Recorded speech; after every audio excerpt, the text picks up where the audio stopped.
All right, so this deep dive is taking us into the world of our futurology.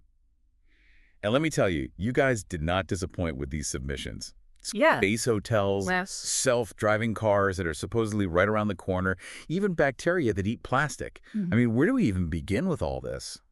What I find really interesting is the sheer range of reactions these posts get. It's like this push and pull between the future can't get here fast enough Right. and hold on, is anyone even thinking about what this all means? Yeah, for sure. Like, It take that Vast Haven 1 space station. I mean, they've got a former Apple designer working on it, right? So they're really going for that whole luxury exclusive vibe. definitely a far cry from the kind of sterile utilitarian space stations you usually picture. Totally.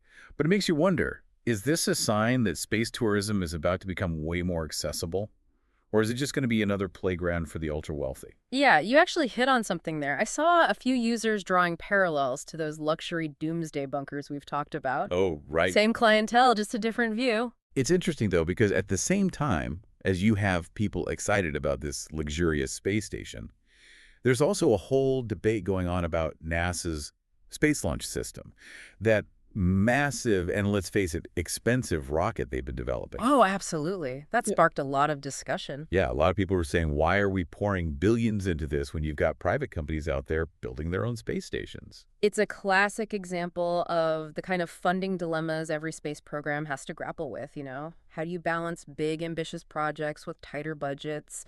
How do you decide what role the government should play versus private industry? It's not an easy equation to solve. Definitely not. And it's not just space where we see this tension playing out. Right. One of the posts you sent over made this really striking point about Tesla announcing those self-driving taxis, and they were contrasting it with all the very real, very immediate problems we're dealing with right now, like income inequality, crumbling infrastructure. Yeah. You know, like we're trying to build flying cars when we haven't even figured out how to fix the potholes. It really highlights this disconnect, right? Because technological advancements don't happen in a vacuum. They're always bumping up against existing social and economic realities. Exactly. And the question then becomes, how can we make sure that progress on the technology front actually translates into progress on the things that really matter to people's lives?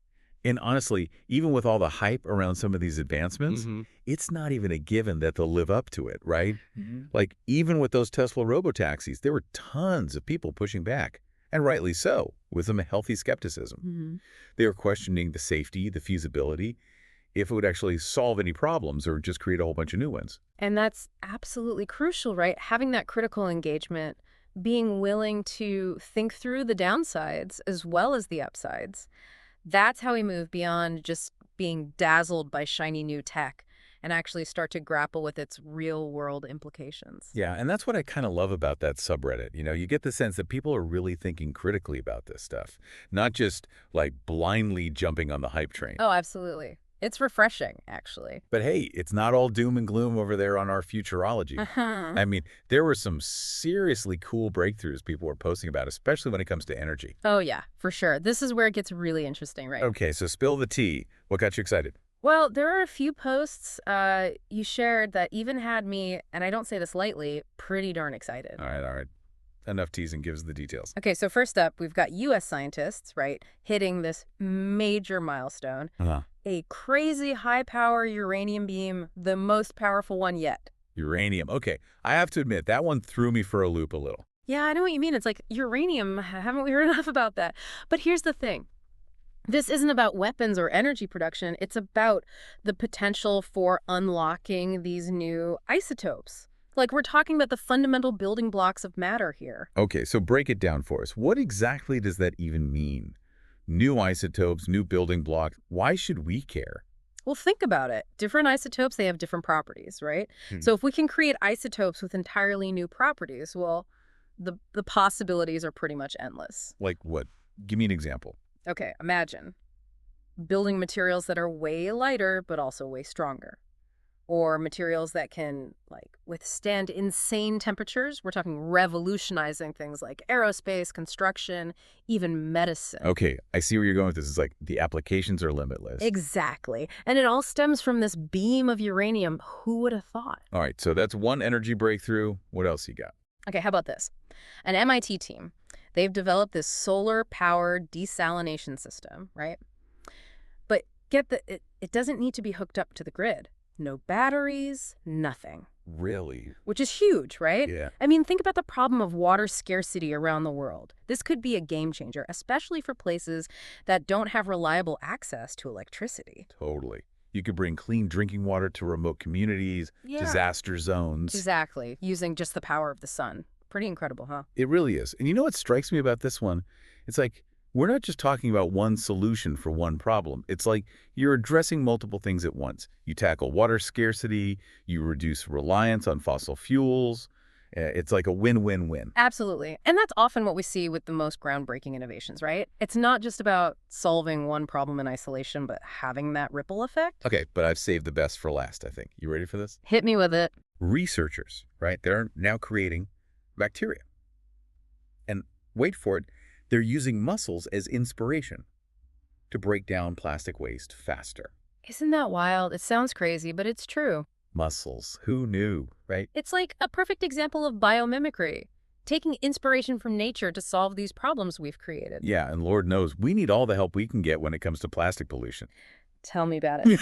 But seriously, if they can actually harness the power of these bacteria to break down plastic more efficiently, I mean, that could be huge for the health of the planet. It really makes you realize just how much ingenuity is out there. Yeah, totally. And like nature's got all these solutions just waiting to be discovered. Absolutely. It all comes down to, like you said, that willingness to look at things from a different angle, draw inspiration from unexpected places. And honestly, that's something that really struck me as I was going through those Our Futurology posts that you sent over. Yeah, what's that?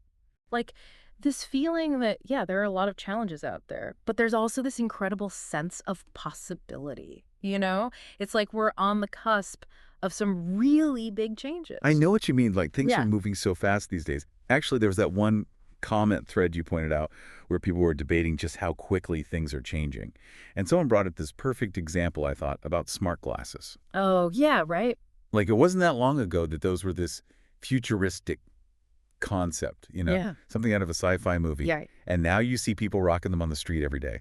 It's true. It's like we're constantly playing catch up with what we thought the future would be. Right. Which is kind of exhilarating, to see these things we only imagine actually becoming real. But it's also a little, I don't know, daunting. Oh, for sure. Like, can I keep up with all this? It's exactly. The pace of change is kind of mind-boggling if you really stop and think about it. And that gets to, I think, the bigger question, right? Like, we're talking about all these amazing advancement stuff that has the potential to solve some of the biggest problems facing humanity. But are we really thinking through all the angles, all the potential consequences, good and bad? Are we really ready for a world where bacteria eat our plastic and a vacation means blasting off to a luxury space station? Yeah, that's the million-dollar question, isn't it? Because it's not enough to just invent the future, Yeah. right? We have to actually shape it, be intentional about it. And that takes more than just, like, technical know-how. It takes really thinking through the ethics of it all. Oh, 100%. The social implications, the economic consequences. It's complex stuff. And that's why these conversations we're having are so important. So true. So as we kind of come to the end of this deep dive into our futurology, I'm curious, what really stood out to you? What has you feeling hopeful?